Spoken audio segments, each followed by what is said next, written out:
thank all of you for taking the time to join this Integrity Talk number 3, 2023. Organized by the Integrity and Governance Unit, Management Services Division, IIUM. Alhamdulillah, thanks be to Allah for allowing us to gather today for this Integrity Talk, held in conjunction with the observance of Integrity Month this November. To all attendees, we would like to inform you that this talk can be followed via Zoom and live streaming on the IUM official YouTube channel. Also, a friendly reminder to participants to sign in your attendance and fill in the form within 24 hours after the end of this program. We thank you again for your participation. It is also our great honor and pleasure to welcome our guest speaker, Professor Dr. Akmal Khuzairy AbdulRahman, to share with us his experience and journey as an academician and administrator. Prof. Akmal Khuzairy will deliver a talk entitled Spiritual Dimensions of Actualizing Integrity in Life and Workplace. Respected guests and speaker and gentlemen, let's give it a biography of our speaker. Prof. Dr. Akmal Khuzairy graduated with a Bachelor in Arabic Literature from Yarmouk University, Jordan, Master of Art in Linguistics and Translation from the University of Leeds, and Doctor of Philosophy in Arabic Language Studies from the International Islamic University, Malaysia. He is a professor at the Department of Arabic Language and Literature, International Islamic University, Malaysia. In addition, Professor Dr. Akmal Khuzairy has held various administrative positions at the university and the Kulliyyah. Prof. Dr. Akmal has served as the Deputy Rector, Student Development and Community Engagement, Deans, Deputy Deans, Director, and Residential College Principal. He is currently a member of the Board of Editors of the Arabic Language and Literature Journal at IIUM and a reviewer for several journals, including Al-Tajrid IIUM, Intellectual Discourse IIUM, and other Malaysian journals.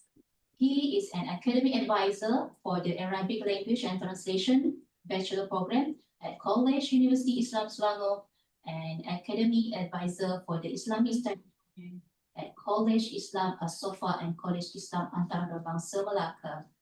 He is an auditor for Arabic and Translation programs under the Malaysian Qualification Agency, MQA. His interest in the development of higher education students lead to his membership in the National Council of Dakwah under Yadim, Malaysian Islamic Dakwah Foundation. His expertise in translation has also earned him a position in Hama Terminology Committee under Sri Malaysia. With his interest in translating across three languages, Arabic, English, Malay, he is actively involved with the Malaysian Institute of Translation and Book, ITVM, as a translator, interpreter, and document editor. ITVM regularly invites him to give seminars on practical translation to various agencies in Malaysia. He has been appointed as a consultant to several translation projects undertaken by companies in Malaysia. His academic articles to date have been published in a number of local and international journals. He has also translated several books covering various topics such as literature and politics.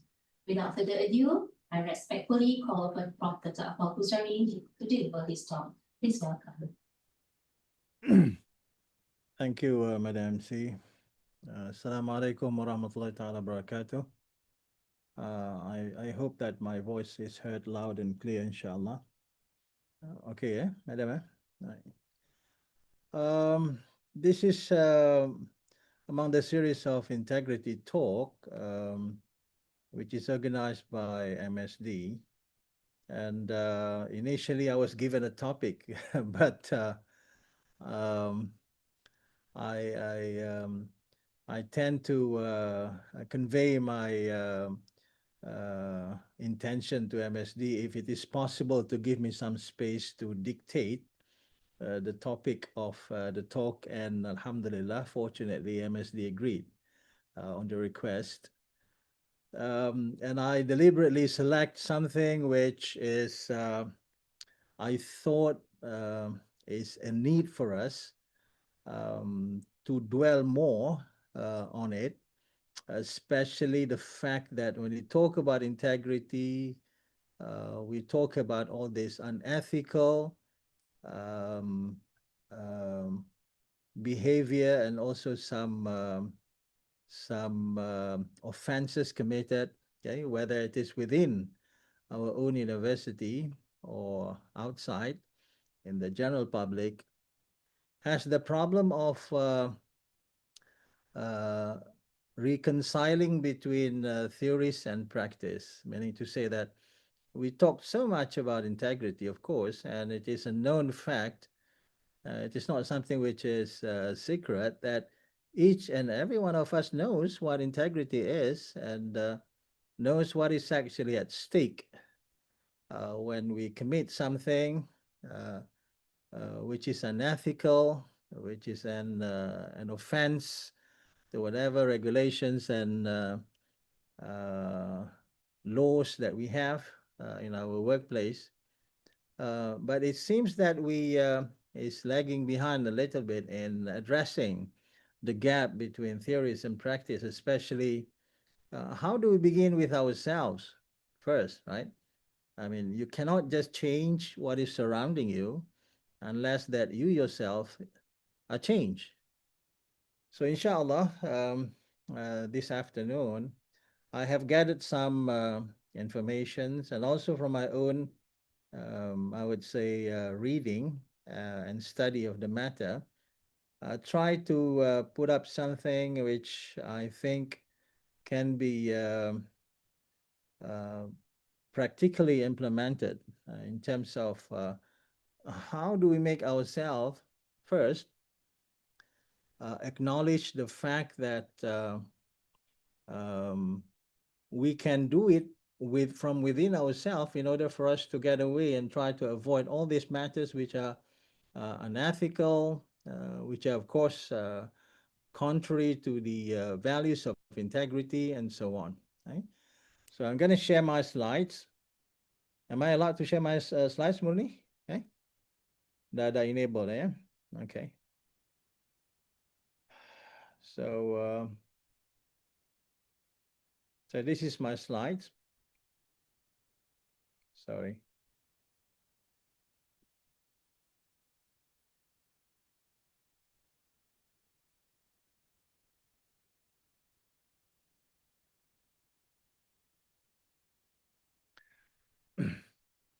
Now, the objective, as I mentioned before, we want to at least try to bridge the gap between theory and practice.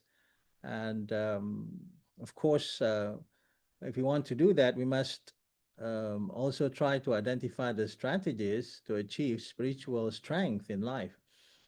Because the spiritual strength is actually the shield which would enable us to ward off whatever temptations and the unethical actions that we are thinking of doing, right? Because if there is no such shield inside us, and then of course we can always be bought, we can always be influenced to do something, of course, which is unethical. And of course, in terms of organization, that would mean many things that would disrupt the stability of such organizations. And we'll try to rectify the current shortcomings and challenges in actualizing spiritual robustness in life. So these are the keywords: spiritual robustness, strategies, and also gap between theory and practice.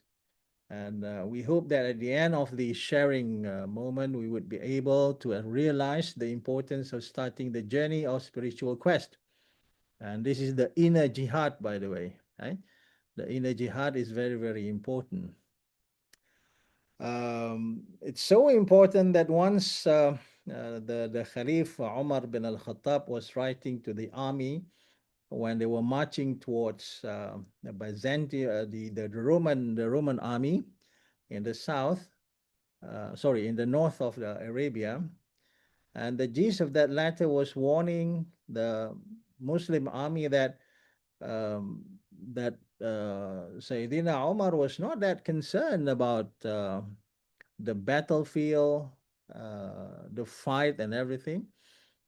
He is more concerned and warning, and always he gives the reminder to the Muslim army about the battle within. For the real win is the win over desires, the win over uh, the hearts which will be astray if it is attracted to something else. So the importance of the inner part of our life is actually something which is should be given a bigger priority, as mentioned by Sayyidina Umar in his letter to the army of Muslim army marching to the north and his reign as the caliph. So that is why that when we talk about something which is outside of the spiritual realm, okay, we talk about something outside of us committing unethical behaviors, something which is contrary to integrity. We shouldn't forget the fact that all this begins from within, from our inner self, because the decision to do it comes from within. We might be talking about the influences outside, the external factors which are influencing people's behavior, but at the end of the day, right, that's what Shakespeare said. I mean, to be or not to be, that's the most important question, whether or not that you're going to make that decision or whether you're going to run away from that decision. So we hope that we can make the importance of starting a path, starting a fight for the spiritual journey, a real one and a serious one. Right?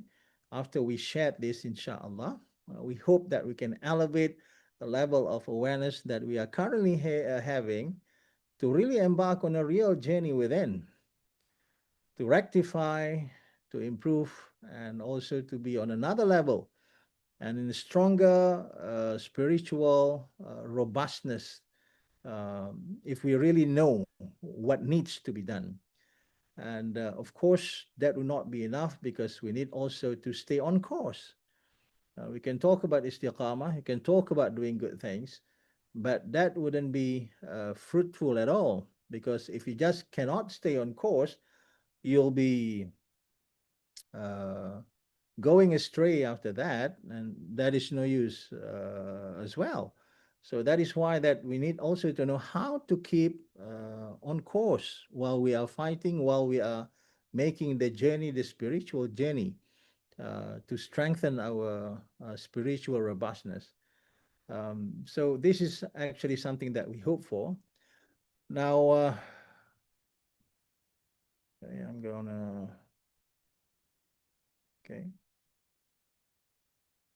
how to do it? That's the thing that we should be discussing, sorry.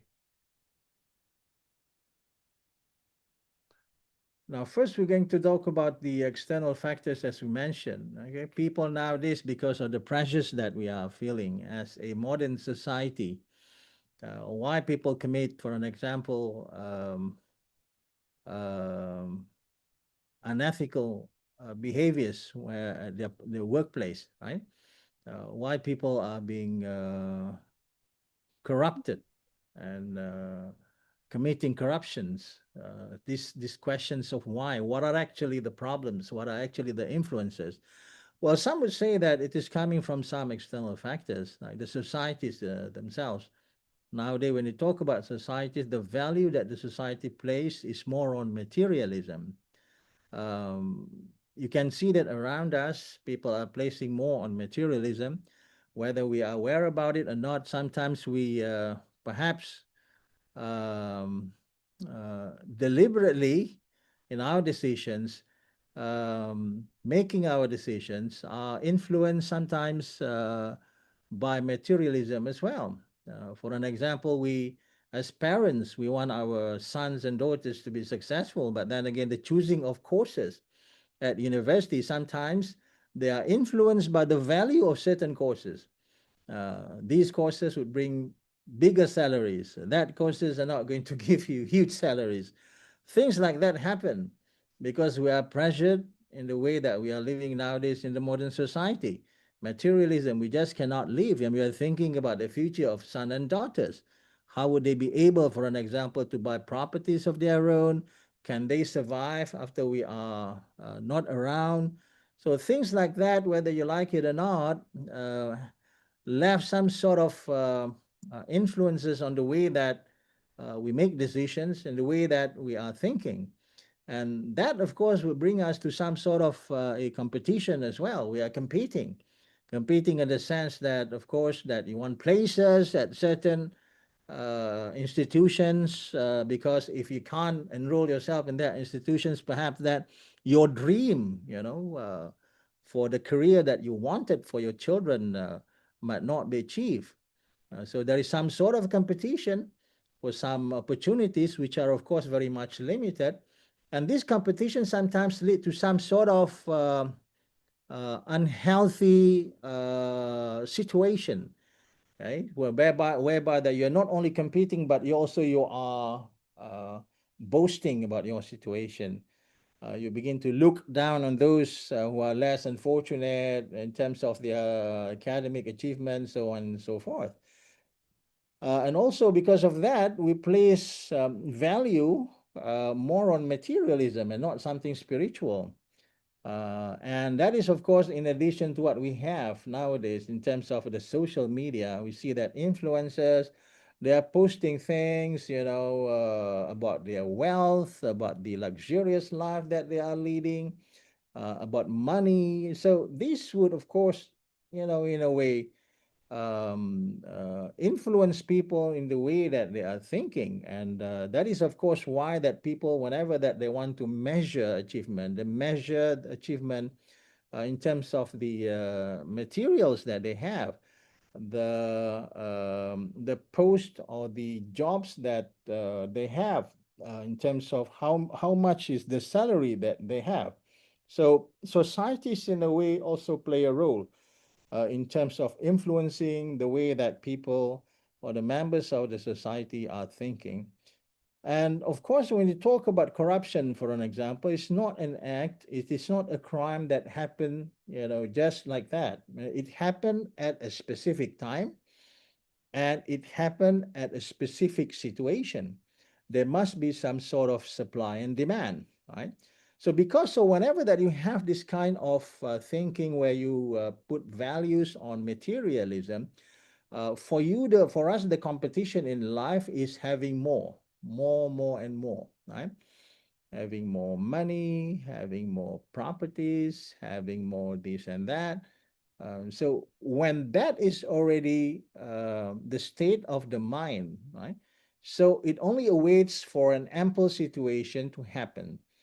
So if a person happens to be in such a position whereby that it somehow expose him to the risk of taking bribery or being a corrupt person, then all things are set except that whenever that the conditions are fully fulfilled, then it will happen. But it needs supply and demand, meaning to say that you want to give something to a person, but then again, the person need to accept it. So that is why nowadays, when you talk about bribery, when you talk about corruption, it is no longer something of an individual act. Some studies show that, the risk that we are facing today, there's some sort of a syndicated, a group or organization that aims to corrupt someone. Whenever that person, for an example, is in a certain position, and what they will do is that they will engage that particular person in a slow process of buying in. Initially, you wouldn't want it, you see, because you feel that, of course, that I'm an ethical person. I never take any bribery. But then again, slowly, these people, it's hard to give up, right? It's quite difficult for them to give up. So what they would do is that initially they would send you gift, right? If you will not accept it, then they'll send to your spouses. You open up your door one day and find a new iPhone lying just on the floor like that, right? In some extreme situation, our friends in some of the enforcement agencies told us an officer just suddenly got a letter saying that he is an owner of a condominium. I mean, he never did anything, you see. But that's the way that some syndicate, some organization, if they want to buy you in, the way that they are willing to put on such an effort in order to influence you is very startling. It's very, very startling. And you might not collapse, by the way, right? By just an iPhone. You might say still no. If it's just like a simple gift. But sometimes to the extent that they trace you and suddenly they know that you are at certain hotels, and to your surprise you open up your hotel rooms to find, you know, some girls inside that awaiting you. I mean, to that extent, you see. So again, I mean, all these attempts by this syndicate, this organization is real. It happened, right? So I do not like, you know, take these stories from a thin air. I mean, something that we heard because it is being shared by some of our friends in those enforcement agencies. So ultimately, the question is, how do you shield yourself, you know, when you are faced with such a very strong temptations? I mean, it is like, you know, when you pass this level and then again there is another level which gets more and more difficult, right? So end of the day, that decision, whether to take it or not, whether to make it or not, whether to succumb or not. So that's the kind of thing that inshallah we're trying to discuss, because the inner motivation, for examples, it will amplifies these kind of things, because if we ourselves agreed the lifestyle that we are leading is as such, we like to show off, you know, things like this will only ignite more the desire for us, because it only awaits the opportunity. So that is why the whole thing that when we discuss about corruption, bribery, unethical behaviors, end of the day, it comes to the question of whether we'll make that decision or not, whether we are strong to ward off, you know, those temptations or not, whether we will cave in, we will succumb to whatever needs and temptations or not. So essentially, what we are talking is something within us, you know, the spiritual aspect of how to actually develop such a robust spiritual shield for us to actually avoid from becoming entangled in such a situation. Why is it the slide is not moving? Okay, okay. So this is it. I'm going to share you some method, okay? How to strengthen our spiritual resilience, okay? Method number one. Okay? Method number one is actually to give a wake-up call to ourselves. This is actually something that has got to do with the mindset, the way that we are thinking. We should always ask this question about ourselves. I mean, are we really on that path already or not? I mean, we talk about spiritual journey, we talk about taking that path, you know. But in Islam, in our religion, right, if you really take a very good look at the Rukun Iman, the pillars of Islam, that 5 pillars of Islam, right, from making the Shahada until the Hajj and everything, each one of that pillar is actually something about shaping our value, shaping our resilience, spiritual resilience. Take for an example, you go to Hajj, and it is one of the pillars of Islam, right? But we do understand Hajj is about preparing yourself physically, financially, and then again, all those procedures for you to arrive at Mecca and make the tawaf, you know, and so on, right? But one of uh, the lesson from Hajj itself is about to prepare for our own spiritual journey. You know, we talk about Hajj, of course, perhaps that you would do it and perform it once in a lifetime. But the actual teaching about Hajj is that it is something, the Hajj that we should be doing has got not, I mean, has nothing to do about going to Mecca, you know, nothing to do about, I mean, doing the tawaf. It is like taking that path anytime and anywhere, you know. So the real question is, when we talk about Islam, it is always about that journey. It is not something that, of course, the embodiment of the Hajj is, of course, that physical journey plus the spiritual part of it. But the spiritual journey actually begins anywhere, and anytime, right? So that is one thing for us to ponder actually. Are we actually has already taken that journey? So this is about the mindset first. I mean, before we go to that, we should be talking about, is our mindset correct? Right? How to actually strengthen our mindset in this particular context. So number one, the method is to getting the facts correct. Building the correct perception, building the correct perception about life itself, right? About life itself. So in this particular case, for an example, in the Quran, when Allah subhanahu wa ta'ala mentioned, "A'lamu annama al-hayatu dunya la'ibu wa lahu وزينة وتفاخر بينكم وتكاثر في الأموال والأولاد." I mean, this is the fact that is actually specified and explained very clearly in the Quran. Know that this worldly life is no more than play. Play meaning to say that it is going to be very, very temporary. Whatever that we are very much amused with in this life, right? The entertainment, the things that we see in our life, that would make our hearts lit up with laughter and happiness, what have you, is something which is only temporary. Amusement, lahu wa zinatun, it is like luxury. So this is life. I mean, something which is just temporary. Luxury temporary, amusement is temporary. Mutual boasting, tafakhur, between people. Okay, I have this one more than you. You are lesser than me. Things like that. At least that, even if you don't say it to the persons, in front of his face, but some people, we feel it inside of us.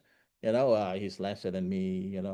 I'm better than him. Things like that. Even inside the hearts, if we do feel like that, so that means that there is something wrong spiritually with us. But this is the fact of life, actually. And the Quran, Allah subhanahu wa ta'ala mentioned, فَأَيْنَ تَذْهَبُونَ? O human, where actually that you're going? In the Quran, there are some questions that God gives us, I mean, for us to ponder. End of the day, Allah subhanahu wa ta'ala is فَأَيْنَ تَذْهَبُونَ? Where are you going, man? Where are you going actually with this life? I mean, the reality of this life is that we are nothing. Okay? We were born from others. We were born from our mother's womb.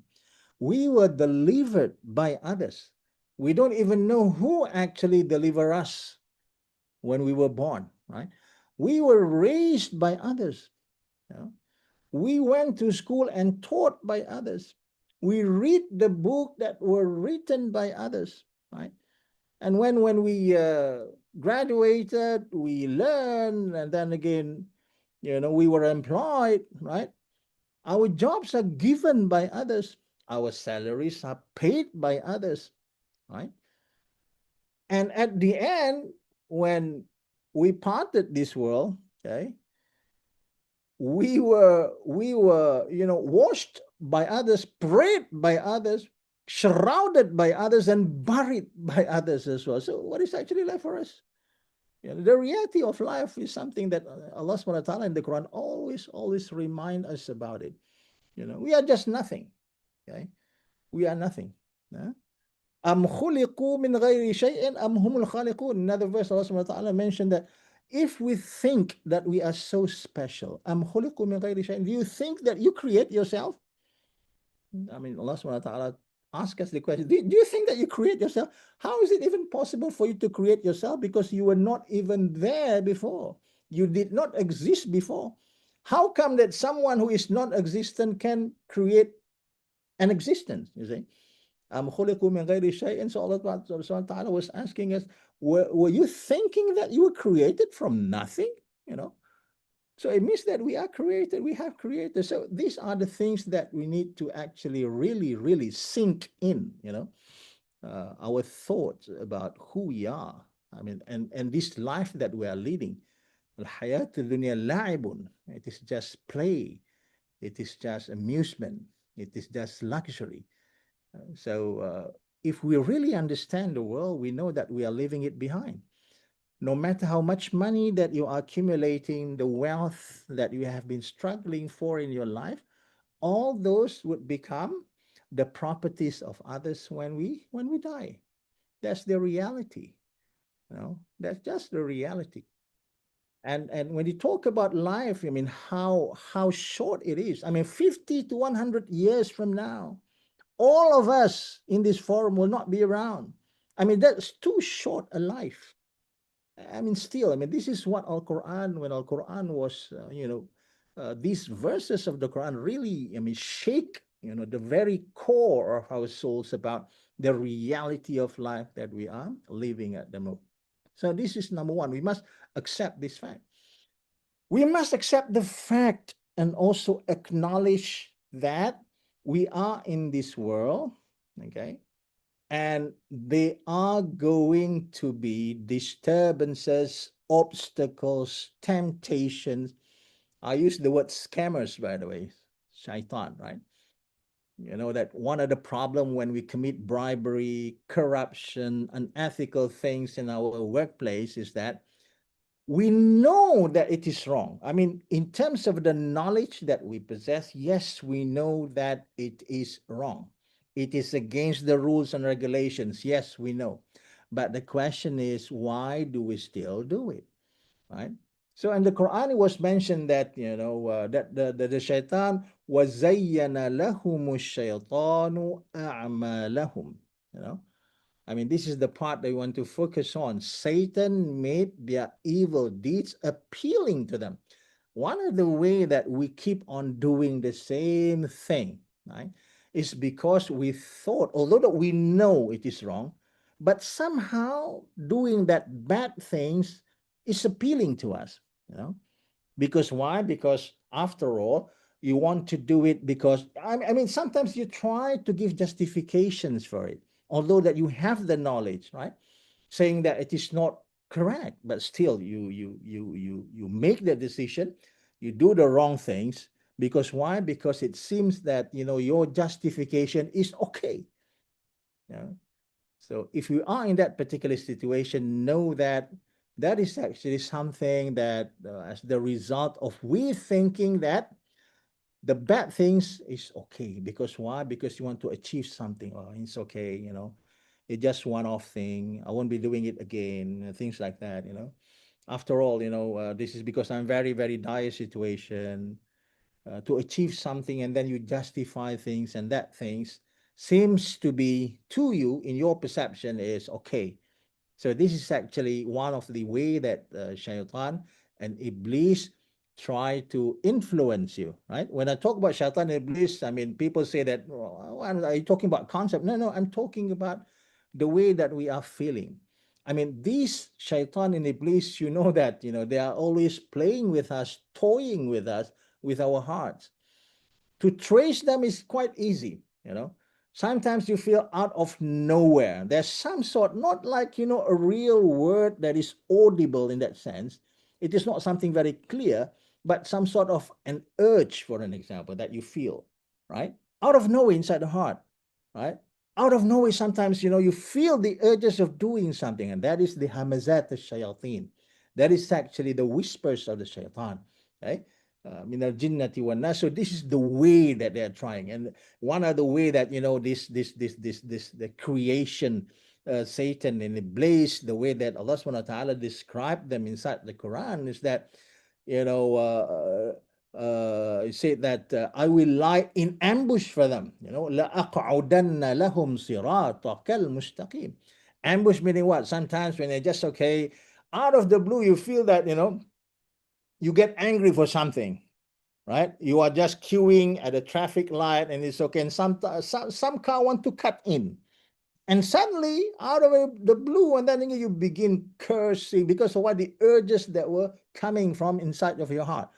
There's some sort of, whispering, it changed your character.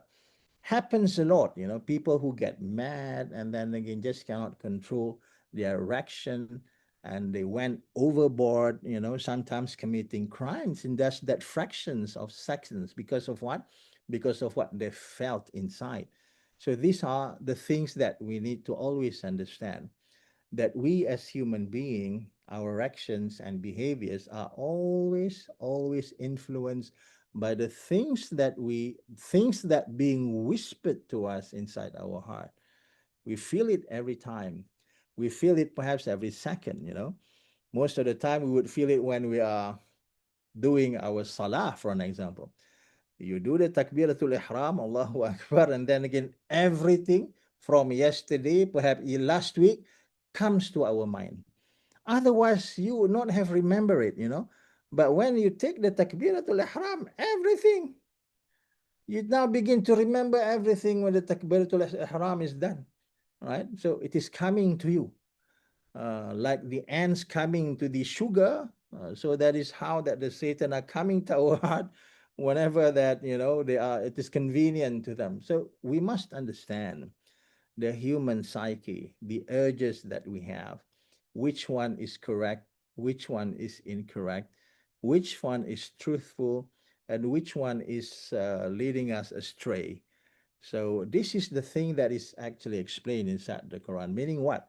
Meaning whenever that we do think about doing something, whenever that you are about to make a certain decision of which you know, okay, you know that is an offense, violating whatever rules and regulation, think twice. So that is actually the message.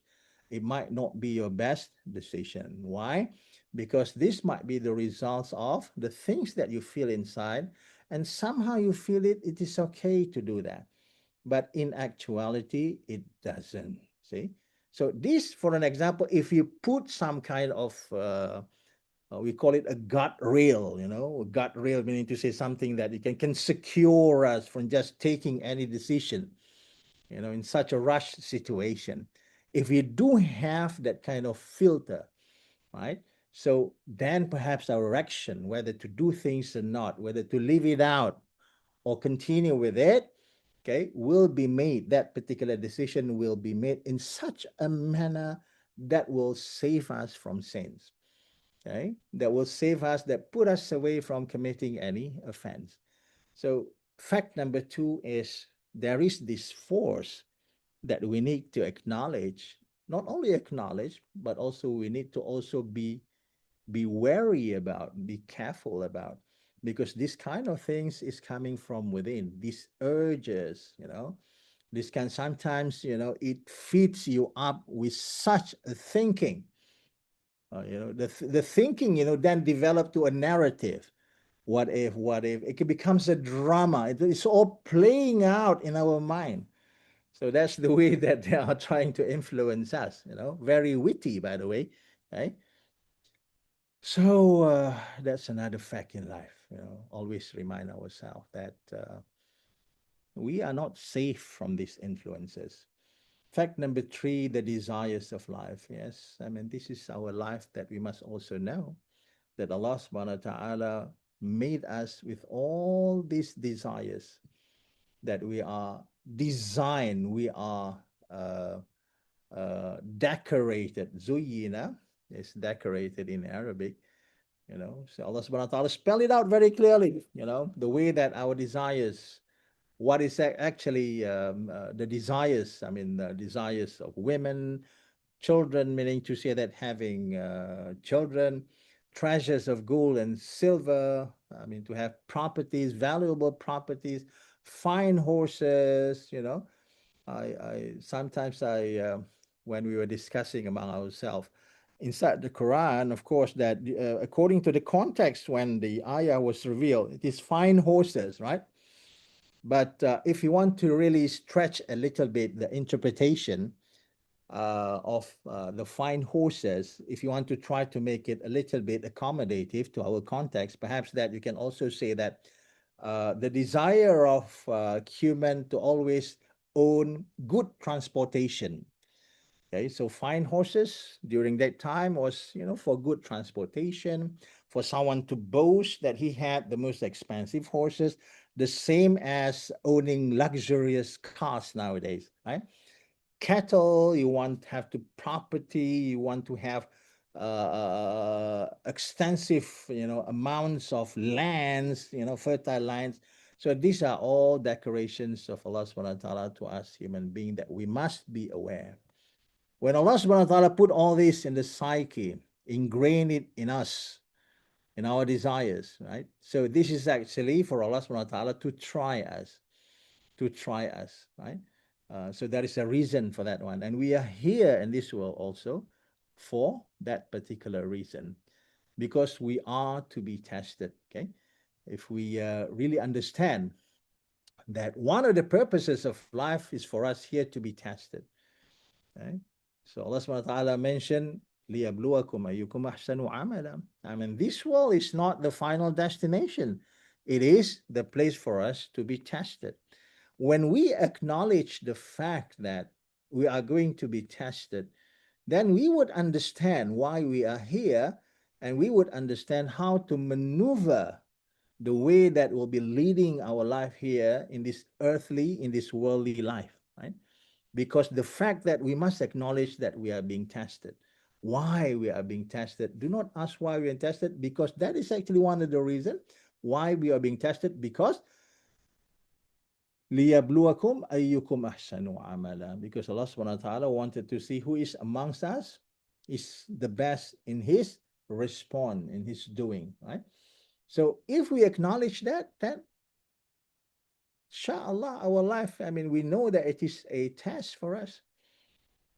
It was mentioned that there are 3 to 4 things that Allah subhanahu wa ta'ala hide from us and reveal it to us in order to test us. Number one, that Allah subhanahu wa ta'ala hide from us his essence, his zat, but reveal to us his makhluqat, his creation. Number two, Allah subhanahu wa ta'ala reveal from us the ruh, the spirit. But Allah subhanahu wa ta'ala hide from us the ruh, the spirit, but reveal to us the body, okay, the outlook. Why so? Because that is actually the test for us, because we seldomly judge the inner part of a person. That is why we'll always look at the outlook of a person, the appearance, what have you. Number three is Allah subhanahu wa ta'ala hide from us the value of our deeds. We just cannot see. When you do something good, for an example, what is actually the shape of those rewards, you know? What is actually the shapes of those pahala that we see that, oh, this one is 10 folds, this one is 100 folds, this one is like, you know, the weight of the mount of Uhud. We just cannot see that, right? But Allah subhanahu wa ta'ala revealed the values of materials. Values of material, we know that, oh, gold is this much. Oh, this house is this much. So we begin ourselves, because of this trial, to pass judgment on something which is visible to us and not something invisible, right? And number four, that Allah subhanahu wa ta'ala hide when the qiyamah is going to take place, but Allah subhanahu wa ta'ala revealed the world for us to see. See?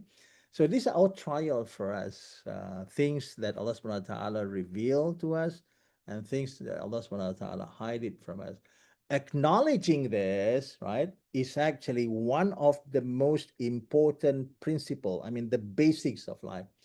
If we don't acknowledge this, for example, what happened to Bani Israel, when Bani Israel was requesting the Prophet Musa alayhi salam for Allah to reveal his essence.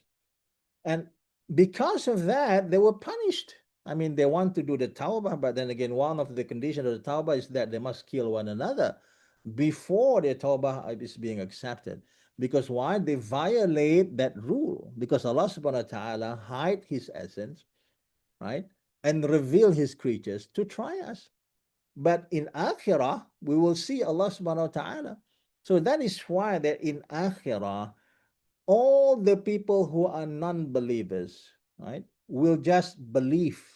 Because why? Because in that day, they just see in front of their very eyes the things which were unseen.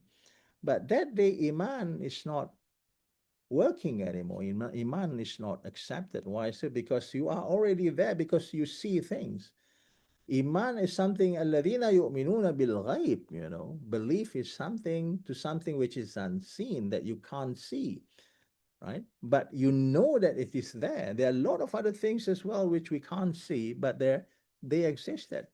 So this is the thing, that if we acknowledge the fact that we are here to be tried, then that would answer a lot of things, right? So I can elaborate this one slide for, you know, like a long lecture about it, right? So, but here it is just for us to take lesson from it, is that if we acknowledge the fact that we are here temporarily, we are here to be tested, and tests are coming in various forms and shapes, right? So one thing is, how do we prepare?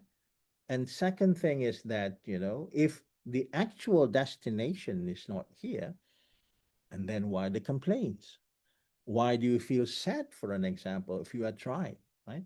I know that this is hard because people sometimes are tried with things that you can say that easy to be said than done, right?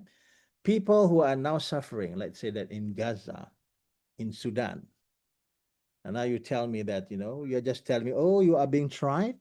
Yes, you know, each and every one of us, okay, will be tried.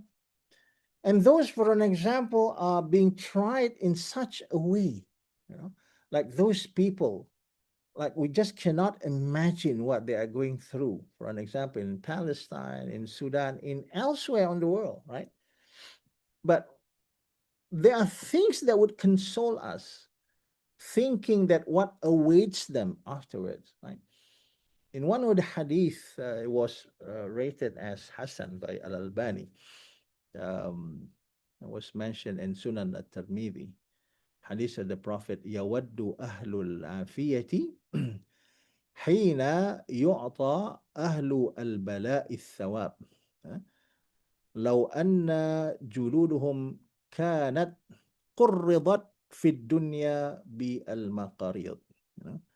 The translation of the hadith is that, those who are not given hard trials in this earth will be jealous upon seeing those who are tried so hard in this world, that those who were not tried as much as the second group wished, if only that they can be returned to the world, and have their skin combed, combed, right?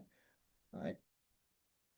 Combed with irons, qurridat bil maqarid. As if that, if let's say that, there is this very, very, what do you call it? The iron comb, for an example, that can comb their flesh, they would prefer to be returned to the earth just to gain the rewards of those who were tried in such a manner, hardships in this world. So, I mean, yes, we might say that what is the fairness in that? You can see that one group of people being tested, another group of people not being tested. There's a whole long explanation about that one. But the fact is that we are not tried at the same level of the others. But trials are something real that we must prepare. So that the same thing happened. We are tried, for an example, perhaps that with lesser salary. We are tried, for an example, perhaps that we tried to get promotion, but then again we was never approved. We were tried, for an example, we tried to do some petty and small businesses, perhaps to add on to whatever incomes that we have, but we fail. We try to be, for an example, a good wife or husband, but then again people do not appreciate. We try to be, there are a lot of the long list of trials that Allah subhanahu wa ta'ala will put us in. We try to be a good son, a good daughter, for an example, but the situation at home is just not what we expect. So trials are something part of this life. When trials come, we don't ask why to Allah subhanahu wa ta'ala. The remedy is only sabr, right? So let's move on, right? How much time do we have? Okay, still have time. The fact that we have weaknesses, okay? I mean, this is another thing. We are not strong, in terms of our spirit. What more that we are talking about our physical situation, right? Yeah, we're just human. خلق الإنسان ضعيفا. Man was created weak, right? We understand this one. إن الإنسان خلق هلوعا. Indeed, humankind was created impatient, distressed when touched with evil. Right? إذا مسه الشر جزوعا. إذا مسه الخير منوعا. And withholding when touched with God, with good. Right? So that is why I mean here weaknesses means that sometimes our faith is like shooting up to the star, right? Sometimes we feel that our faith is just nowhere. Sometimes we feel that where are we going with this one? Why don't you feel, for an example, something, right? The sweetness of doing the salah, for an example. When Ramadan comes, you feel that, the sweetness of celebrating the arrival of Ramadan. You go to doing your Umrah and Hajj, but then again, you just as if, the heart is not feeling anything. There's something wrong with it, right? And sometimes you feel, mashallah, the khushu is there, the spirit is there. You go early in the morning to do your jama'ah, you do your qiyamul layl, and the other times it's just not there anymore. So we acknowledge as the creature of Allah subhanahu wa ta'ala that we are weak creation. Weak in the sense that our iman, our faith, it's like the stock market. Once it is profitable, and then again it is down again, and then again it is rising. Things like that. That we must know about that one. And that doesn't mean that Allah subhanahu wa ta'ala is not opening His blessing to what we are doing. Right? Because Allah subhanahu wa ta'ala also promised us, Alladhina jahadu fina lanahdiyannahum subulana. Those who are struggling on our path, eventually we will open up our path to them. That means that we as human beings, we must know our state. Our state is always in constant struggle. Ya ayyuhal insanu innaka kadihun ila rabbika famulaqih. O mankind, innaka kadihun ila rabbika, that you are always in the state of struggle, okay, in the path of seeking your Lord, right? But you will meet Him for certain. So we must understand that in this life, when Allah subhanahu wa ta'ala told us that we are weak means that we are always in a state of struggle. We must admit that. And our job is to keep on struggling, you see. Our job is to keep on struggling. We do not give up, for that matter. We don't say, for an example, it's hard for me to become khushu' in my salah, so I will only start my salah when I'm ready to be khushu'. No. Whether that you're going to be khushu' in salah or not khushu' in salah, what is needed from us is to try, right? So you might say the same thing. Oh, it's very difficult. I have lots of commitments. I would not have taken this bribery had I were not been in such a very difficult financial situation. Try. There must be some sort of a try. So there must be something, some attempt that you need to do. Do not surrender. Right? We surrender, and then again, there's no fight at all. But we must understand the fact is that, of course, we are weak. And then again, because of that weakness, it necessitates from us to keep on struggling. Although that you might fail for the first time. Okay? And then there's possibility for you to keep on failing for the second and third and fourth and fifth and sixth. But at the same time, keep on struggling. Okay? يا عبادي الذين أسرفوا على أنفسهم لا تقنطوا من رحمة الله. Inna Allah yakfiru dhunuba jami'an. Oh, my servants who have transgressed, who have done bad things. I mean, in a more um, easier way to express the meaning. Do not be despair from getting the blessings of your Lord. Right? Because Allah subhanahu wa ta'ala forgive all kind of sins. I mean, that's the promise of Lord to us. I mean, the God to us that, if we fail, keep on doing the repentance. Do it, and do it. Right? Because we are weak in that sense. And fact number six, because we must understand again, at the end of the day, right? Uh, we are leaving this world. I mean, that is something that we must not only know it as a fact, but feel it as a fact. That's the problem with some of us, when we try to understanding doesn't mean that, just having that kind of information, that kind of cognitive, what do you call it, information about what it is, but it is also about having the feeling about it. It's just, to feel something. It is not just stuck here in the head, but it comes down to your heart, right? When we talk about, life, I mean, this life is, everything is fleeting away from us. This life, everything is fleeting away from us. Time flies. Some of us, I mean, I thought that we just yesterday that we come to UIA. I'm in my 30th year. Imagine that. I came in, started working in 1995, and now 2025. Many of our colleagues, we grew old together, seeing one another from, having lots of hair, now without hair, from now, handsome, now still handsome, but then again, we see one another growing old together. And that is like, I say a flash, something that just, just a flash, in front of very eyes. How quick that time leaves us, right? And that's the same thing. I mean, that's why I'm saying that, we, for sure, that 50 to 100 years, I mean, no one in this forum or even in this university, perhaps many of us lecturers, will not be around. That's how fast that the world is leaving us, you know. Imagine that the world is leaving us.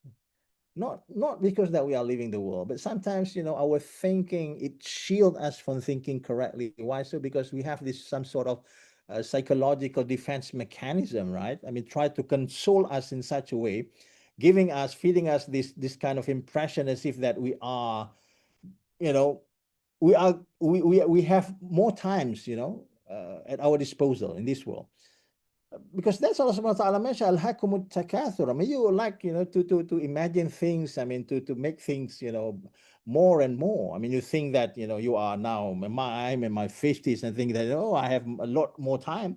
People now dies in their 100 plus, right?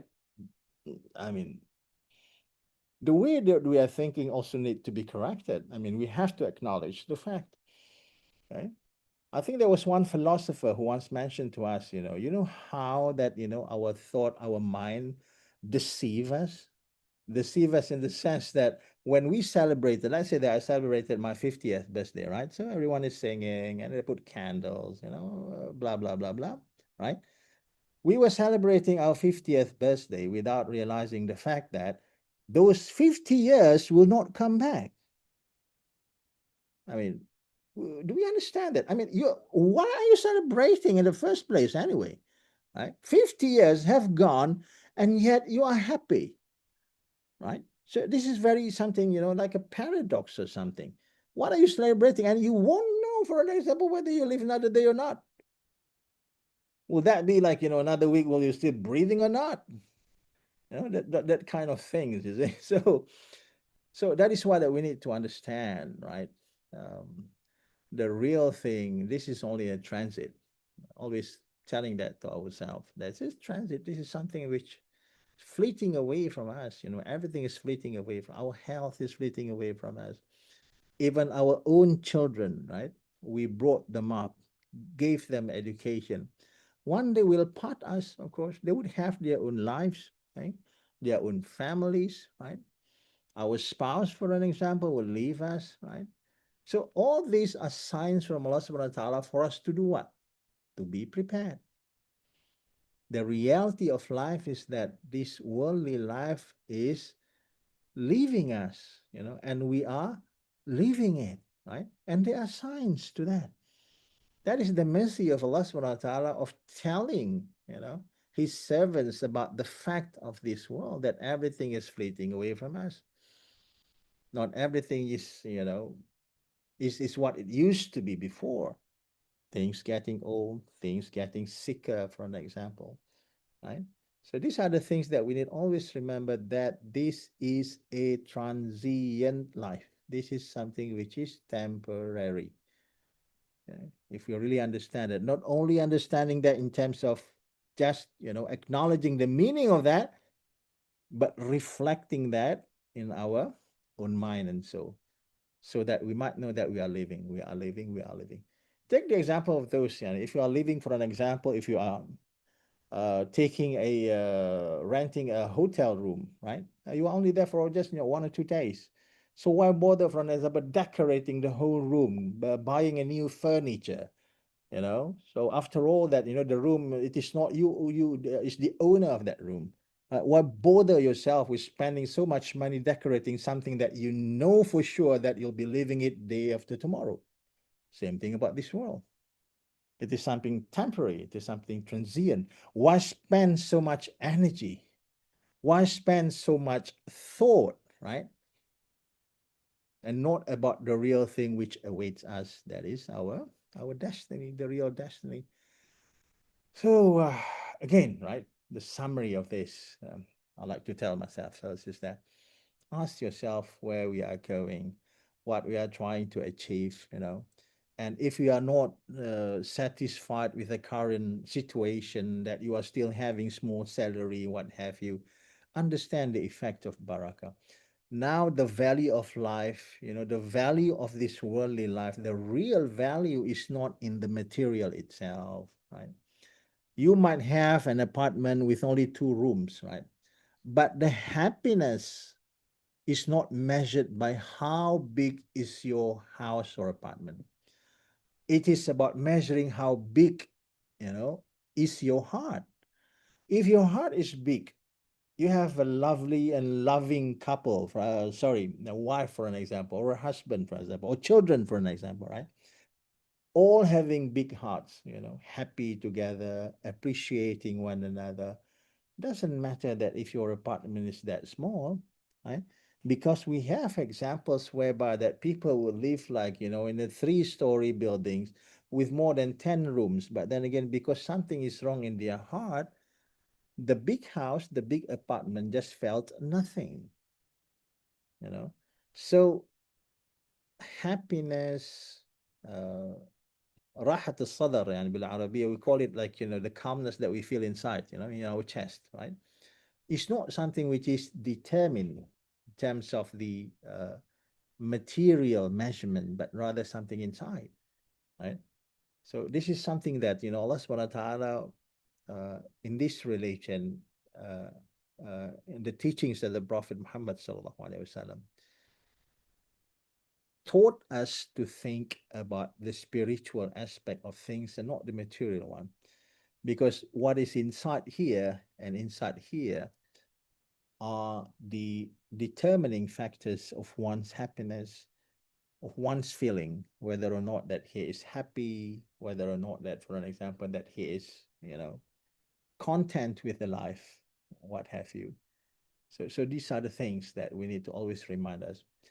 Now, ask yourself, don't we think, don't we see, don't we ponder, for an example, what is the real value in life, right? Even for an example, all the things that we see in this life that can bring us happiness, for an example, has its own prices. Everything, for an example. You feel that you have a lot of money and you build yourself a huge, like for an example, spacious home, right? But then again, that would mean what? That would mean, for an example, you buy yourself some very expensive decorations,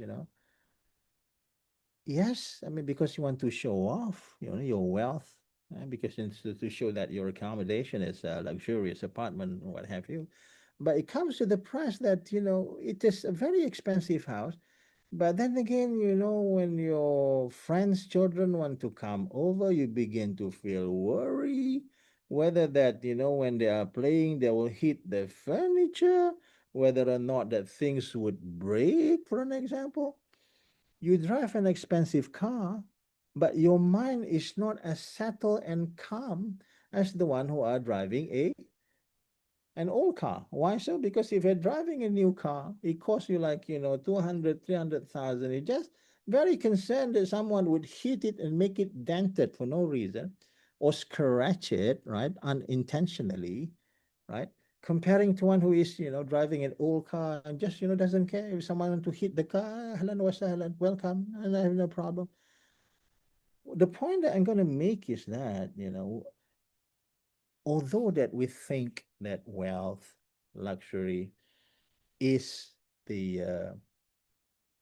we call it the rewards of this worldly life, they also have their own prices. Okay?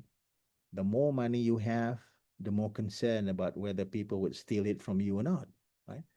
People who have less money, they're not worried. So the way that Allah subhanahu wa ta'ala put things in this worldly life, for an example, right? Although that these are the things, the very things that people are pursuing, right, in their worldly life, but then again, these things also have their own cost. They have their own prices for that one. So it's not something which is absolute, right? Although that we think that it is something that we all want it, right? We desire it because this is something that, the worldly life rewards for us. But then again, things always come with its own prices. And sometimes those prices, make us concerned. Eh?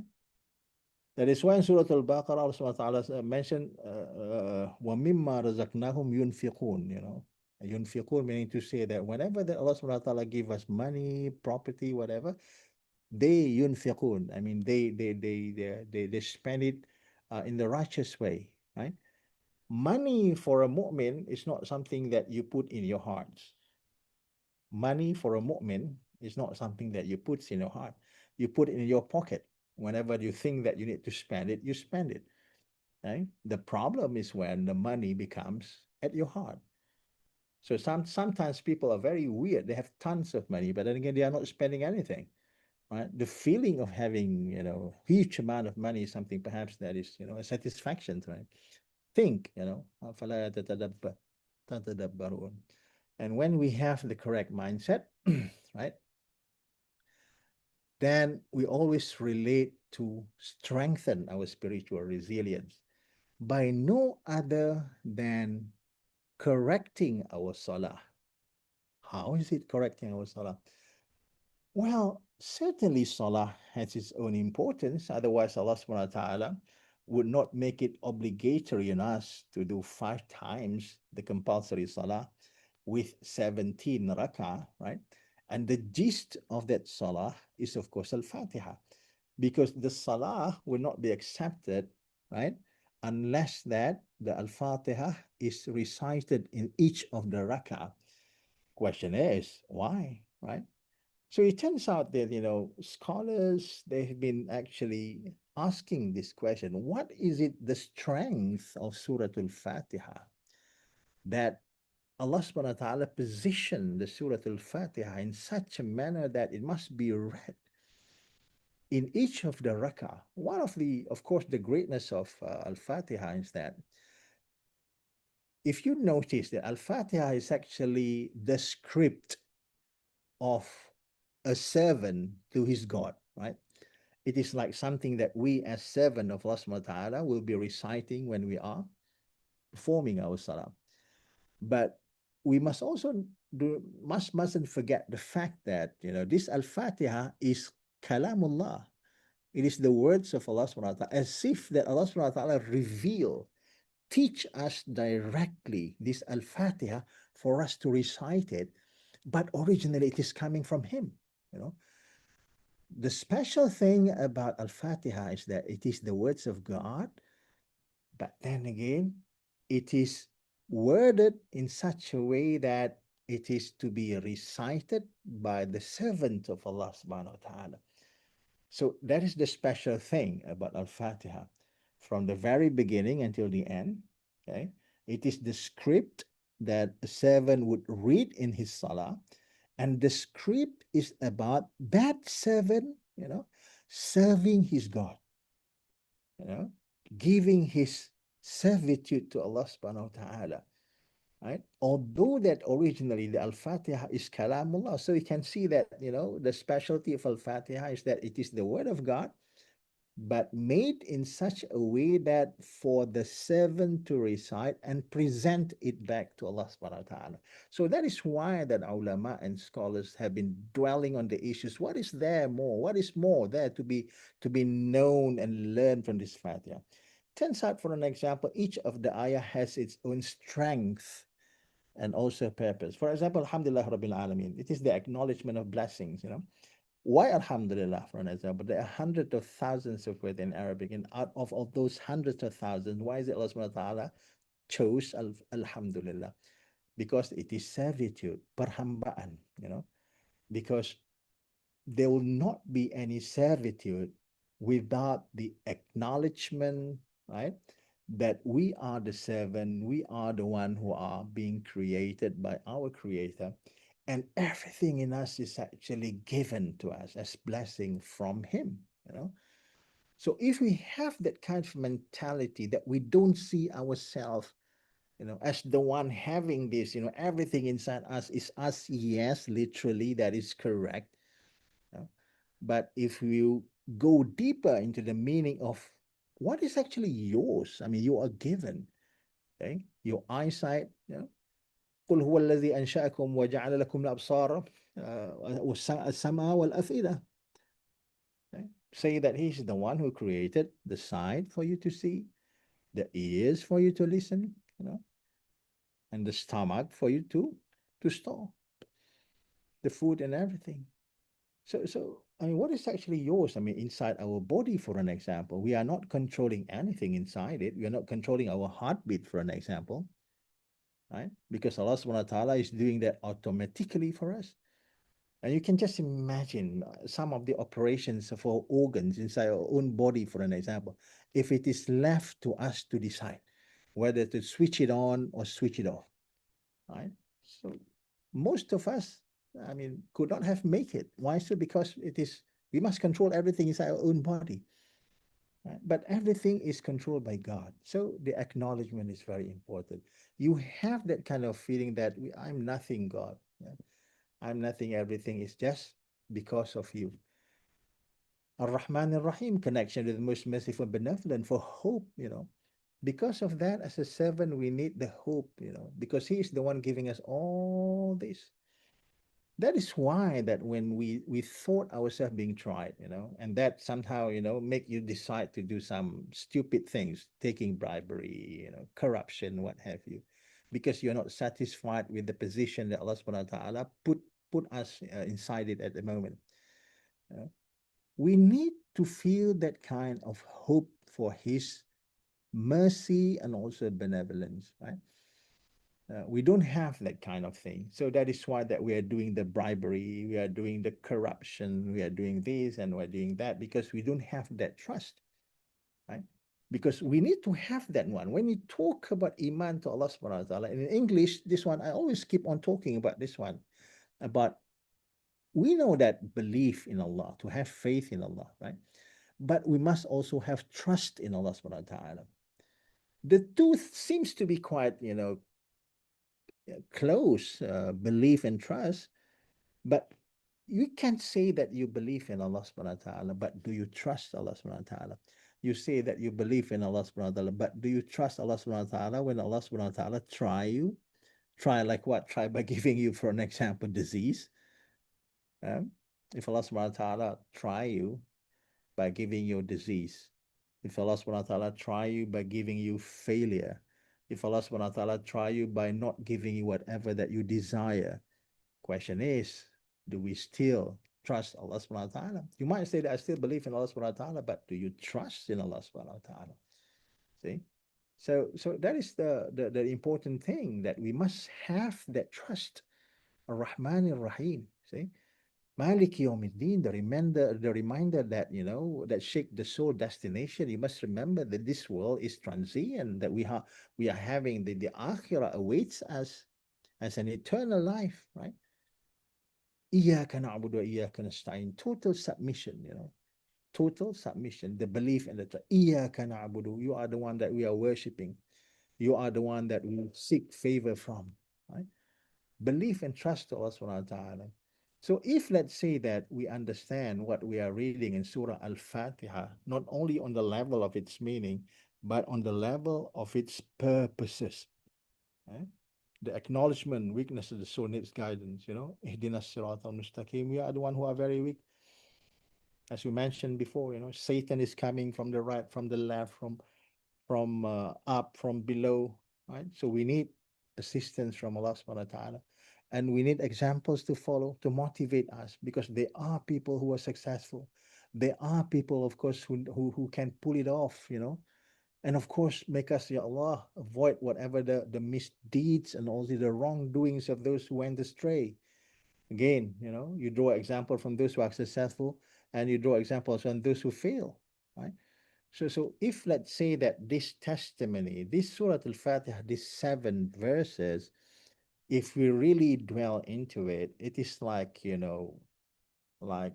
entrenching something in your belief that eventually will become more and more solid by time. And that is why that, when we're talking about the first one, the mindset, right? When we acknowledge the facts, what are the facts in this life?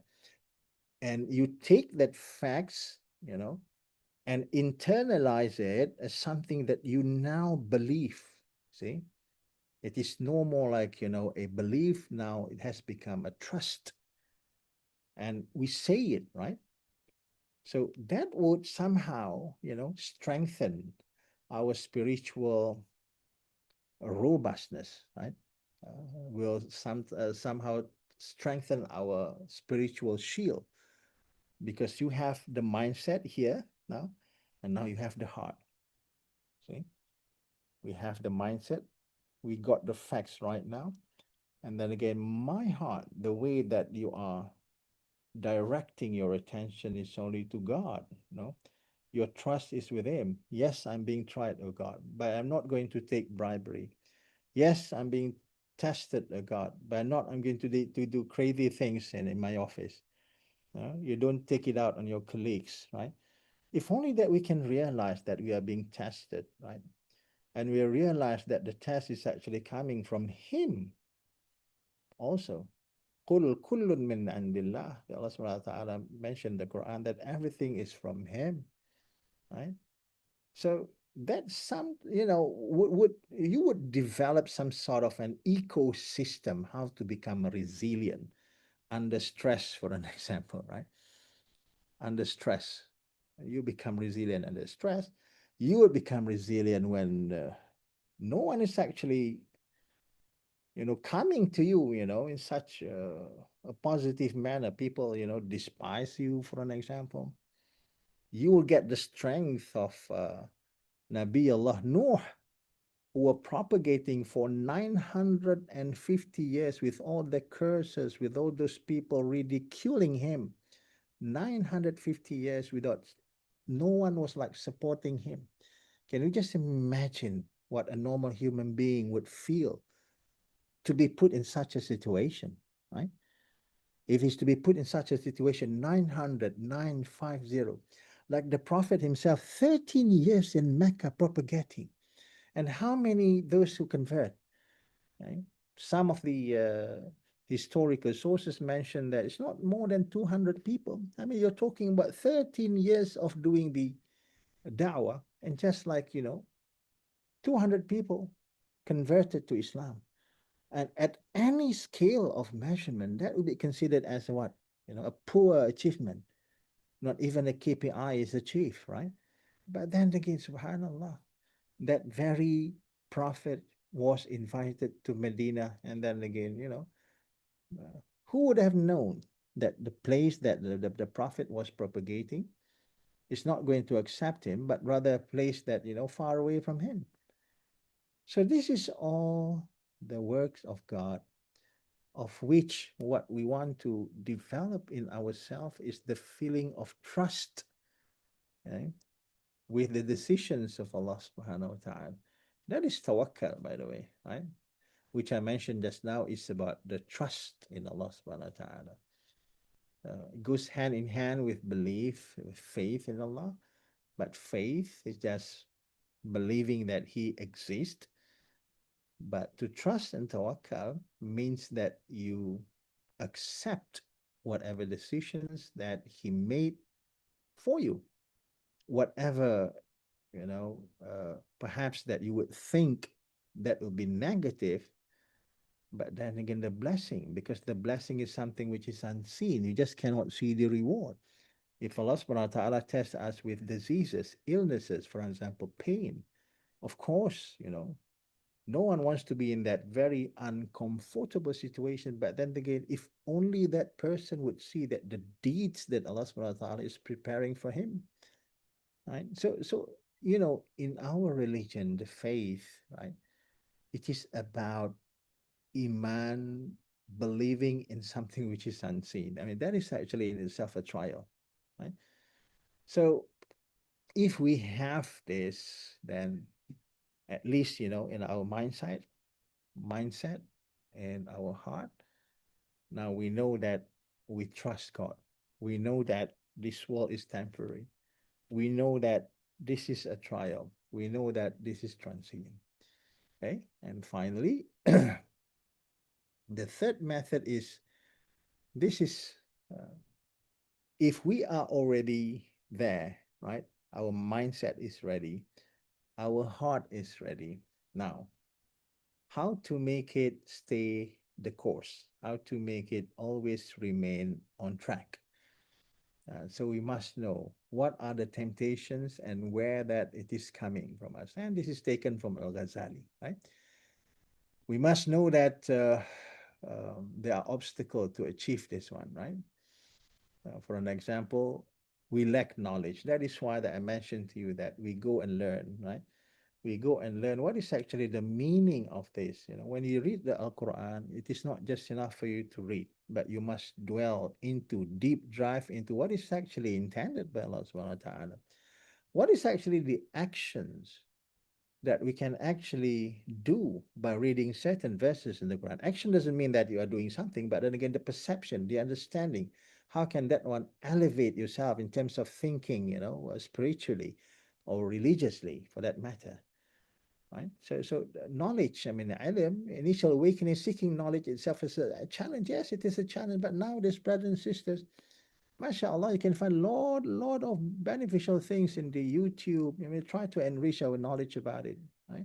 Slowly, you build up that one, You listen to lectures like, Yasir Qadi or perhaps Nu'man Ali Khan, or perhaps if you know Arabic, there are lots and lots of sheikh that you can always, in English also, there are lots of them. In Malay, there are lots of them. I mean, Kulliyyah, So these are opportunities for us to elevate ourselves, okay, in getting the real knowledge, especially in really understanding what is actually the intention of the Quran.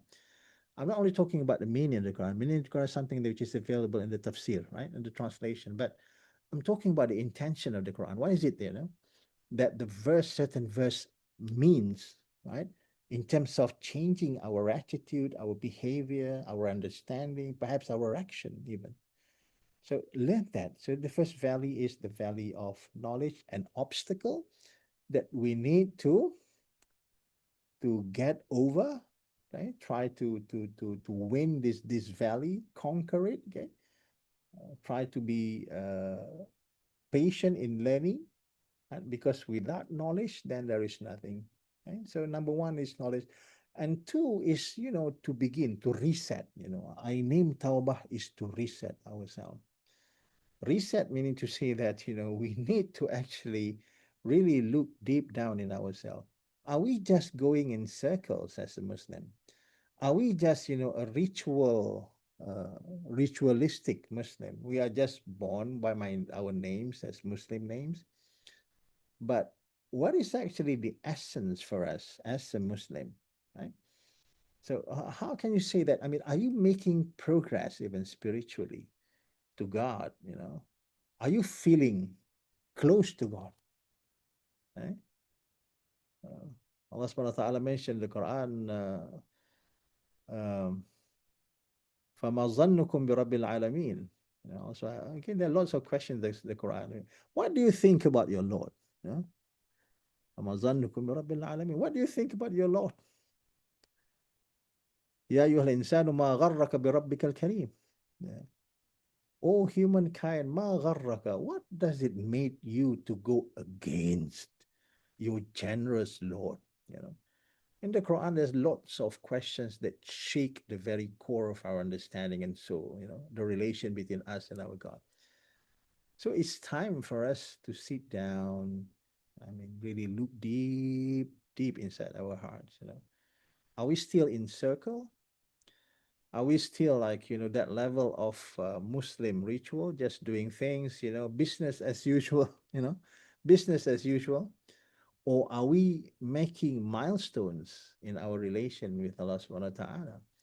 Are we really doing something, you see? Are you feeling closer and closer to Allah subhanahu wa ta'ala? You know? Or Allah subhanahu wa ta'ala just remain far from us. Whenever that we feel that we need something, then we raise our hands, you know, and asking Allah subhanahu wa ta'ala like that. So this is something that we need to know. And one of the steps towards that is to have repentance, you know, to reset ourselves. Ya Allah, you know,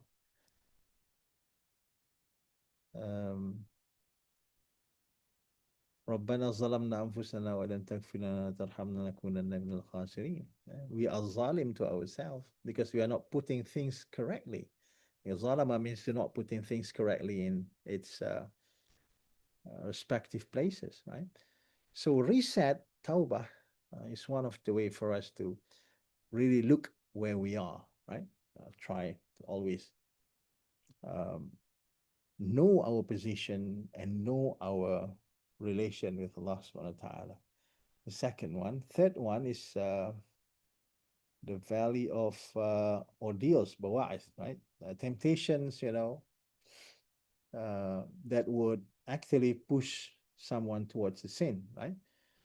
Temptation of power, fame, wealth, sexual desire, you know. And trials are just not that, you know. Trials came also in the forms of poverty, illness, criticism from others, and so on.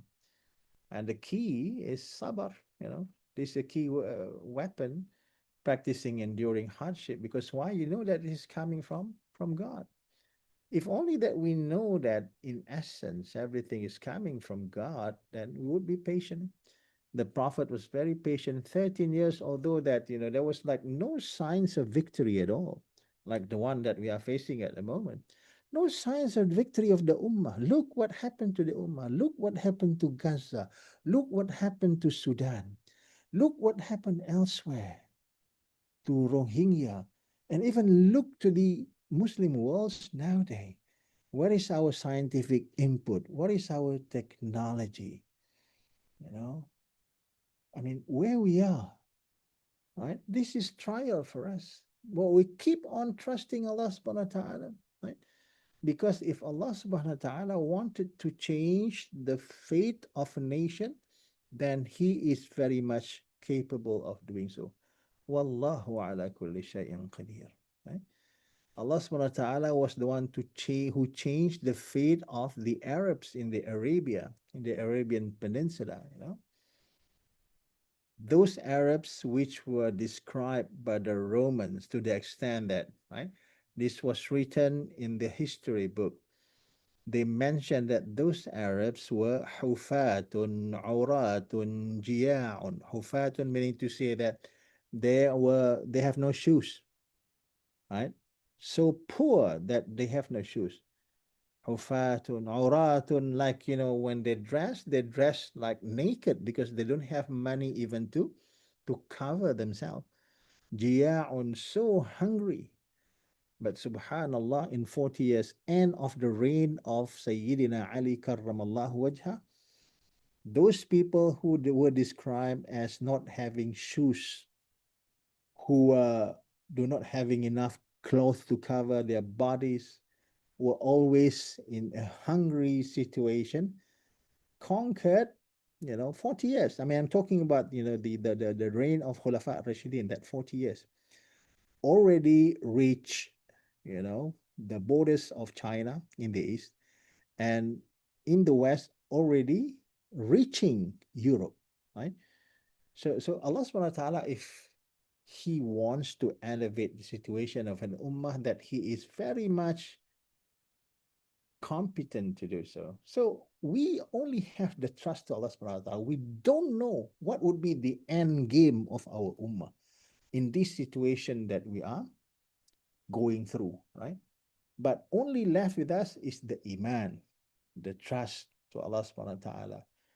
Because tilkal ayam nudawiluha bainan nas, in the Quran, Allah subhanahu wa ta'ala mentioned that, the days of human, the way that they are living, we are going to make it like, nudawiluha, giving each of them their respective turn. Once you are up there, but then again, after that you are below. So what is happening now, right? The unipolar world used to be like America is everything. Now China is gaining traction, to become, perhaps, we don't know, in the coming years, better than the US, whatever, economically speaking, technologically speaking, financially speaking, politically speaking, Allah Alam. But this is the fate of us human beings, right? We just have to trust Allah subhanahu wa ta'ala, right? And pray. Of course, we are doing within our own capacity. Sabar, right? Sabar. So, what else do we have? The mughalisat is that can something that deceptive, right? It's like something coming from your heart, the riya, the ujub, showing off. You feel you are better than other person. You feel that doing it better than other person. You feel that your fast is better than the other person. You feel that your salah is better than the other person. So this is something that you also need to be careful about, something which is coming from inside. Whenever we have that, know that these are the hamazat, these are the whispers of shaitan, and you go straight to do the istighfar, right? Astaghfirullah. It's not coming from you. The feeling, I mean, these are the situation. لَأَقْعُدَنَّكَ صِرَاطَكَ الْمُسْتَقِيمِ. This is the way that the Satan is always seizing the opportunity to ambush us with things, right? Whenever you feel that situation, and then he will whisper something. Oh, you are best, man. Right? Oh man, I mean, you were good, man. Oh man, you are great, man. Things like that will come inside your heart, and then again you're buying it and see that rather than rejecting it, right? So you go hand in hand with it. So you must be wary about this one. And whenever that you feel such whispers inside your heart, right? So just remember that to ward it off by istighfar, right? By always remember your own weaknesses. I mean, as we mentioned, we know we are weak. We know that we are weak, right? And what just uh, and sometimes you fear what people say, right? So these are the things: the criticism, the blame, slander from people, fear of what people will say can cause the seeker to abandon the path and compromise the principle. This is another one. In our past to Allah subhanahu wa ta'ala. So these are the things, I mean, what people are saying about us sometimes, right?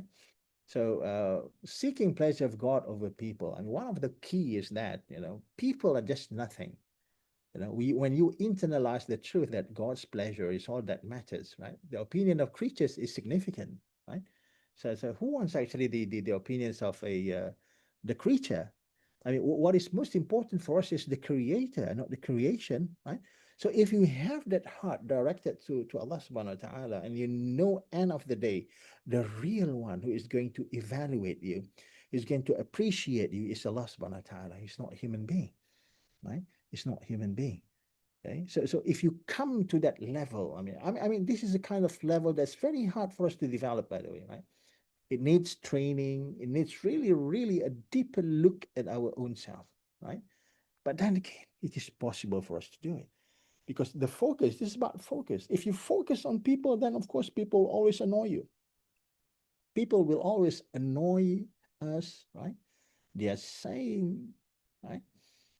But if let's say that we focus on God alone in that sense, and I know that you would tell me that again, I mean, I'm talking about something that easier said than done. No, I mean, yes, I mean, at least the very least is that try to understand that when you lose focus, that is actually when you are going to lose the battle with person, for an example. I mean, I can go on with this topic alone. It's very, very huge, right? But then again, what matters is the way that you are focusing, to whom that you are focusing actually, right? So so you can see the solution, loving consciousness, what makes one different, different to human praise or blame. I mean, it's quite the same. If you fear, for an example, what people might complain about you, then, and if you like what people is praising about you, then still you are still in the same disease, right? You are still in the same disease because, you know, you are still longing for something, for people to praise you at least, right? So that's the thing. And you know, the obstacle, final challenge to correctly attribute one's success on the past not to oneself but to God. I mean, that's another thing, right? Just to just to direct our heart to Allah subhanahu wa ta'ala, whatever that I mean we are facing, whether or not that this is a success, whether or not that this is a failure, it is all coming from God to test us. Eh? وَنَبْلُوكُمْ بِالشَّرِّ وَالْخَيْرِ فِتْنَةً وَإِلَيْنَا تُرْجَعُونَ. That we will always try with something bad, with something good, you know, as a trial for you, but you will one day return to us, right? So if you have that kind of trust, this is all trust. This is very much related to what we were discussing before, the method before, right? So the key word here is to have that particular trust, right? So if we practice this one, right? Number one, having the mindset. Number two, having the direction inside the heart, the way that we are practicing our heart to direct it to Allah subhanahu wa ta'ala. And if we mention, we know what are the things that will be lying on our road to the path of Allah subhanahu wa ta'ala and how to overcome that, as underlined by Al-Ghazali, inshallah, at least we know, right? We know what paths to take. We know that what will be waiting us in terms of the obstacles. And the most importantly, we will be ready, right? And that is why, you know, if in the summary, right? So intellectual, we must have some intellectual foundation, practical reformation, purification, right? So these are the things that would help us know what is actually needed for us. So my general conclusion, my brothers and sisters, and hopefully that from the deep bottom of my heart that I myself, you know, sharing with you all this, that Allah subhanahu wa ta'ala will make me among those who would always do what he preaches and say.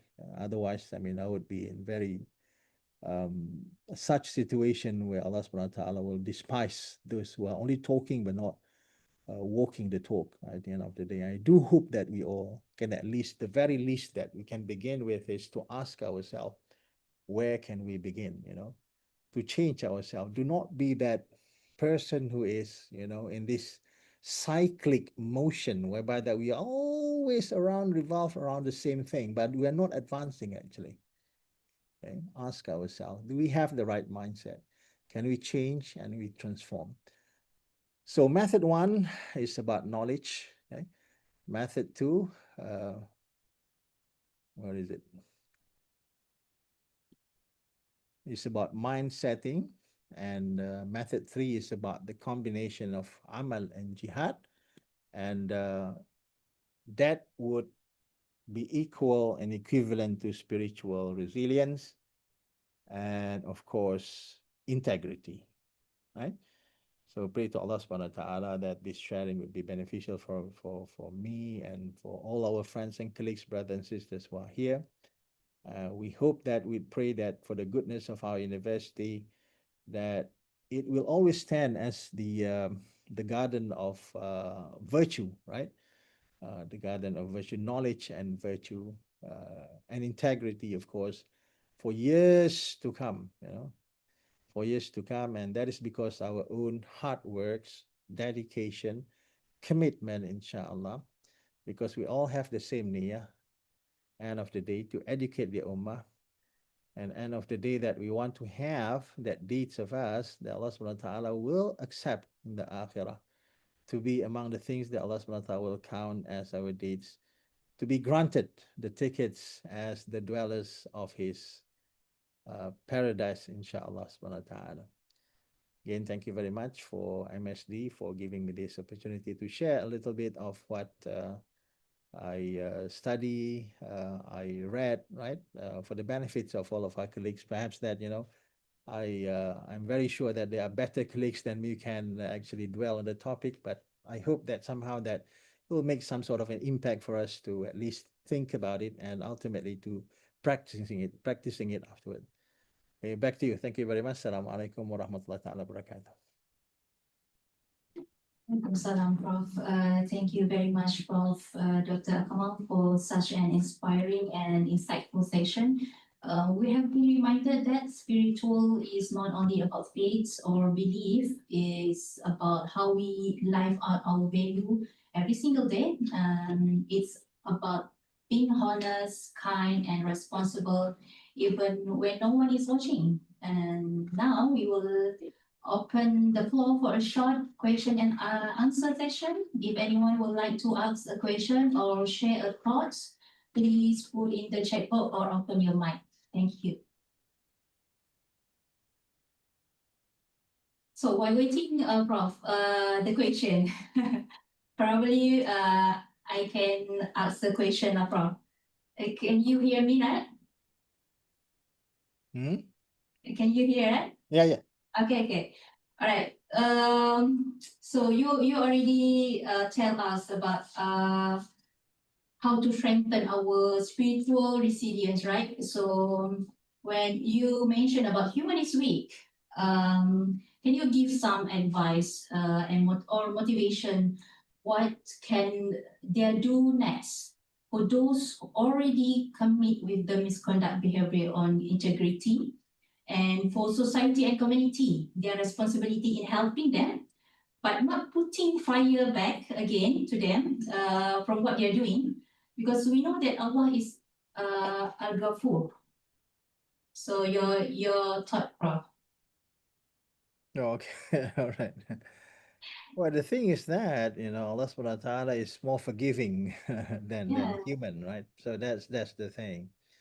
That is why sometimes that we can feel, you can see a lot of people who have already repented, and then again they acknowledge their mistakes, and to find them to be accepted back in the society is not that easy, right? So those people also are being tried by Allah subhanahu wa ta'ala. But we as a society, that is one thing that, do not think, right? Because we are like, saints that do not have any troubles, do not have the inclination to do bad things. Because those who committed doing those things, perhaps that they are such in a situation whereby all the conditions are met, perhaps they were having some trouble, when they were facing such a situation, and they were tried, right? So for us to feel, for an example, like, despising someone is not actually the creed, it's not actually the value of a mu'min, right? Because when you look at another person committing some sort of a mistake, right? That person should be reminding about yourself, right? It is not something that, Allah subhanahu wa ta'ala make that when you meet up with someone who was committing some sort of a mistake. I mean, the kind of reaction that should be from you is about, look at that man, he was like doing this, one time ago. It should be about you, reminding yourself that may Allah subhanahu wa ta'ala strengthen us not to make the same mistake. And may Allah subhanahu wa ta'ala bless the man who did repentance and tawbah. That should be it, right? So that is the attitude, not to see like yourself is better than those who committed, because at any time, Allah subhanahu wa ta'ala can make you at the very situation when the man was doing his offense, right? Anytime, right? So that is why when we mentioned about having the heart directed to Allah subhanahu wa ta'ala, having the trust in him, right? So if we do have that kind of understanding, I don't think that we would feel as if that you are better than another person. Allahu Alam. All right, thank you, Prof. There is a question. There is a question from YouTube. Probably when you're doing about the summary from the method one, Prof. Interesting facts, Prof. Akmal. Why do we celebrating the birth date Why? from Why Madam what? of Daniel? Why what, Muni? Okay, interesting fact, Prof. Akmal. Why do we celebrating the birth dates? I think because the questions come up from somebody from the method one you mentioned. No, it's okay to celebrate. It's not that. The point I was trying to make is that, the way that sometimes our thought is deceiving us in giving us the impression as if that we are celebrating our birthday and then we have, more years to come after that. That's not really true. Because why? Because even the irony in celebrating a birthday, as I mentioned to you just now, you celebrated something which had already passed. They will not return to you, right? So in actuality, I mean, there is no celebration. The real one is there's no celebration. What is there to celebrate? Because all those times have already gone, right? So that is a kind of defense mechanism that one philosopher said that that's the way that we try to interpret things, because that is actually the way that the mind try to console us, nak pujuk diri kita. Dia macam kita ni lama lagi nak hidup, as if that we have more years to come. But it's not the reality, right? So, but it's okay if you feel, for an example, you want to celebrate for the sake of showing your thankfulness for God. Syukur pada Allah Ta'ala, syukur pada Allah Ta'ala. Hidup lagi hari ini. Boleh lagi buat baik. Boleh lagi bertaubat. That kind of thing is okay. Right? It's not like, straight away that it is forbidden. No. Right? But I like just to dwell on the philosophy of, celebrating birthday and everything. Yeah. Because I think that rang through also, right? Because when you say that, what is there to celebrate though? All those days that we are celebrating are already gone, right? So instead of saying that we are 15 years old, right? We are actually, macam saya, I'm 53. I'm 53 years old dead. Saya dah mati 53 tahun. I'm dead 53 years old because that 53-year-old is not coming back. And I don't know whether I'm going to live or not tomorrow. Subhanallah. Right?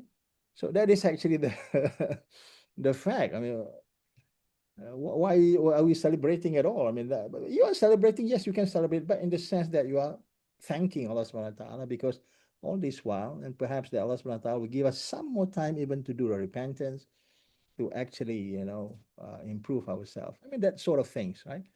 Allahu Alam, whether I'm answering your question or not, subhanallah. Actually, it's remind me from the story of Prophet Muhammad SAW when the days comes on their birthday, right? From Prophet's birthday, what Prophet Muhammad doing is they do fasting. If I'm not mistaken, So that if it I'm can not be mistaken. rewarded, on that day, yeah. Yes. Uh, Because of the thankful to God, our give still give opportunity to be a great people, be a good people, right? So another question, Prof. What role do leaders play in modeling integrity and spiritual strength? what? What a roles, I think role do leaders play Uh-huh. in modeling integrity and spiritual strength? Okay. I think that, if you are talking about institution, of course, that there are better people who can answer that question, right? But for me, I mean, that's the thing, right? We talk about things. I mean, that is actually what crosses my mind when MSD was talking about there is a possibility or not if I can deliver something on integrity. I thought to myself that, one of the role that, the leadership can play in boosting perhaps, spirituality. We shouldn't be always talking about concepts and theories. I mean, we should be the way forward for us when you talk about things. When you talk about Iman, for an example, when you talk about, those things that we used to talk theoretically. Okay, so I think it's high time for us. It is not that we are not doing it, by the way. We were doing it, of course, right? But I think that it need to be put forward in such a way that people would see it. What is actually the theories part, and what is actually the practical part that people can follow through? Follow through. They can always, not only just stick to the theoretical part of it, but also that, what are needed to be done after that one. So I think the leadership, as a leader, for an example, if we want to see a real movement forward, right, that we must always close the gap between theories and practice. And not only that, closing the gap between theories and practice, but we must also provide at least some sort of a strategy what are to be done afterwards. So that is, the way that, we do it in our management, we do it in our administration, we do it in our strategic planning. Right? But why don't we do it for our spiritual strategy, by the way? Right? So why can we do it for our spiritual strategy? After all, that we're going to meet God, right? We're going to meet Allah subhanahu wa ta'ala afterward. Are we prepared? Right? Are we there yet? I mean, I always used to love to use this word, the end game, What would be our own end game? Right? So that's it. All right, I think this one is the last question. I think, what advice will you give to young professionals trying to stay grounded in their values? One, of course, do not make the mistake of putting your values at the wrong places. Okay? I mean, do not compare yourself. I mean, things would come in your way eventually. One of the problem of our young brothers and sisters is, of course, the pressures that they're feeling. You compare your salaries to those who are having more salaries than you. You begin to compare this and that, right? What others have that you don't have. My advice would be that, revise your value, you know, and always remember when Allah subhanahu wa ta'ala mentioned that, فَمَا ظَنُّكُمْ بِرَبِّ الْعَالَمِينَ. What do you think of God? I mean, is God putting you in that situation that He's giving you some sort of an disadvantage? No. Things will be in your way. So you need to be patient, right? But you need to have the objective. You need to know the value. Not everything in this life is measured from the perspective of materialism. No, right? So if you got that right, then you work, you know, through the file and ranks, inshallah, things would always be your way. Promotion will come in your way. But most importantly, satisfaction in job. Because you're not doing it for any other than Allah subhanahu wa ta'ala himself. I mean, that's a heavy words, of course. But once that you feel it, so this is an investment for you to do things that you will reap the deeds, in the hereafter when you got your book account, right?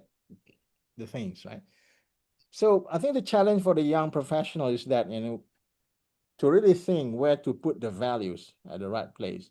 And certainly not, placing all this importance to materialism, but rather from real values that would pay off really, in the akhirah.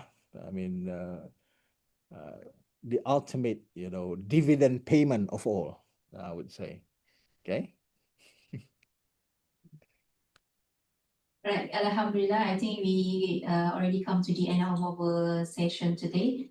So we would like to express our appreciation to Prof. Dr. Akmal Khuzairy Rahman. We are very privileged to have had the opportunity to benefit from his insight and experience. And it is hoped that it will increase our knowledge and strengthen good governance, encourage integrity, and promote good values within IIUM. So as we commemorate the Integrity Month, it serves as a timely reminder that integrity is not just a value, it is a way of life and a foundation for good governance. So upholding integrity means doing what is right even when no one is watching, and ensuring that our decisions and actions align with ethical principles and the trust placed in us. So this talk provides an excellent platform for us to reflect, learn, and exchange ideas on how we can continue to nurture ethical behavior in our daily tasks and responsibilities. So I hope today's session will inspire us to reaffirm our individual and collective commitment to integrity, honesty, and professionalism in all what our actions. So I think before we close our session, we can took a photo. So everyone can open your camera, please. So I'll take the photo. All right.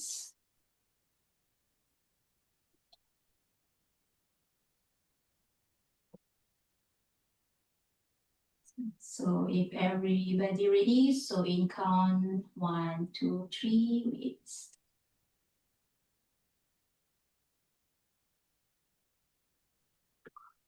So wait. So page 2, we have 4 page here. Wait.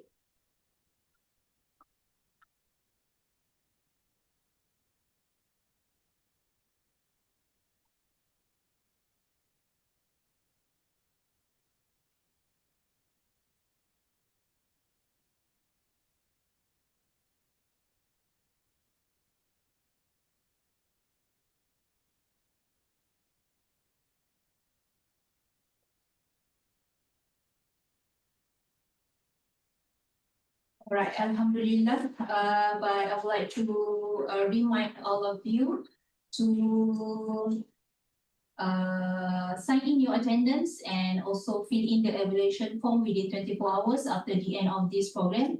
And we thank you again for the participation. And I will end our session by with Tasbih Kafara and Surah Al-As.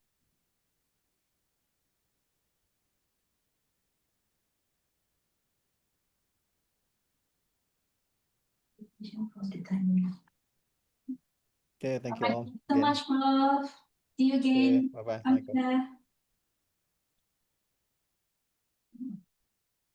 Thank you, Prof. Jazakumullah khairan.